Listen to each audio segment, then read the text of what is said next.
Tu mente puede ser tu prisión o tu libertad. Y la diferencia no está en lo que te pasa, sino en cómo lo interpretas. Hay personas que lo tienen todo y aún así son infelices, y otras que con poco viven en paz. ¿Por qué? Porque tu mente crea realidades.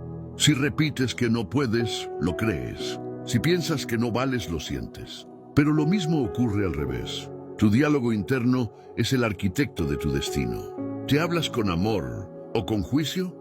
¿Te limitas o te empujas a crecer? El enemigo no siempre está afuera.